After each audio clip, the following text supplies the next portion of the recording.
First, let's take a closer look at the microenvironment. This is your company's immediate sphere of influence, so understanding each stakeholder is critical. Take a look at this diagram. The company is at the center, surrounded by the 5 key stakeholder groups in the microenvironment. As we discussed in the prior module, the entire company needs to align for market-oriented success. Only if all departments work together can the company consistently provide value to its customers.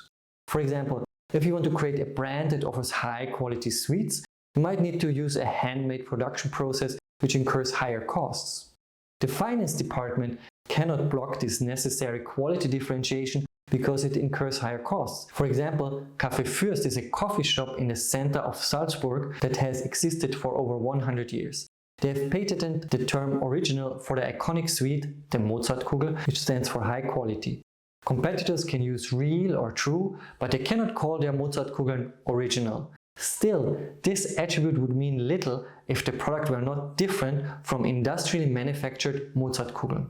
If they reduced costs by automating production at the insistence of the finance department, they would compromise the value they offer, their strategy, their heritage, and their differentiation. This is not a product placement. I chose their product because I'm already addicted to their chocolates, and my students at the University of Salzburg are likely familiar with this local brand. Now, let me walk you through each stakeholder in the microenvironment, because each plays a vital role in your marketing success.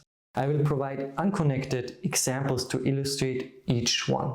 Still, feel free to think through the process using the same company as the basis for your examples.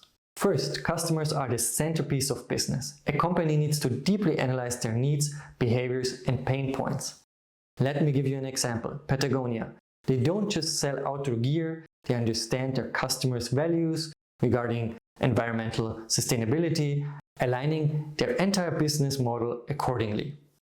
The Don't Buy This Jacket campaign and the Worn Wear initiative, where customers can return and exchange Patagonia gear, reflect the company's commitment to its customers' values. The important point is that the company's actions center on providing value to customers, not just making a profit. Next, let's talk about competitors. They aren't just your company's direct rivals. You also need to watch out for indirect competitors and potential new entrants. Consider the current platform wars such as Instagram versus TikTok. Instagram has had to fundamentally adapt its strategy because of TikTok's rise. Strategic positioning is key to gaining an advantage. For example, Instagram changed its product by adding short video formats called Reels and Stories to match TikTok's short video format, which had made it so successful. Then there are publics, which are any groups that have an interest in or impact on your organization. These groups could include the media, the government, or citizen action groups. For example, Greenpeace targeted Nestlé over its palm oil sourcing. Greenpeace produced a parody ad that went viral, forcing Nestlé to take action. That's the power of publics. Greenpeace's approach was rather drastic, using a bloody parody of a typical Kit Kat ad to make their case. Let's just say that the central message involves munching on cut-off monkey fingers. If you can't stomach it, don't search for it online. Intermediaries are partners that help promote, sell, and distribute products. In today's digital age, consider the influence of digital gatekeepers such as the Apple App Store. If you're a mobile app developer, you have to play by their rules, and Apple gets a large portion of your revenue. Finally, we have suppliers. Their role should not be underestimated or based solely on cost. Let me use KFC, Kentucky Fried Chicken, in the UK as an instructive example. In 2018, they literally ran out of chicken due to a supplier failure. They had switched logistics providers to reduce costs, but the centralized logistics model did not work, leaving Kentucky Fried Chicken with no chicken to fry. So in a way, the chickens did come home to roost.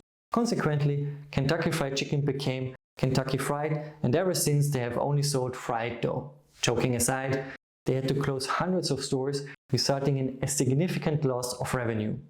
Suppliers' reliability affects costs, quality, and timelines, and cheaper is not always the best choice. Oh, and this video shows one of the chickens that survived because of that KFC shutdown.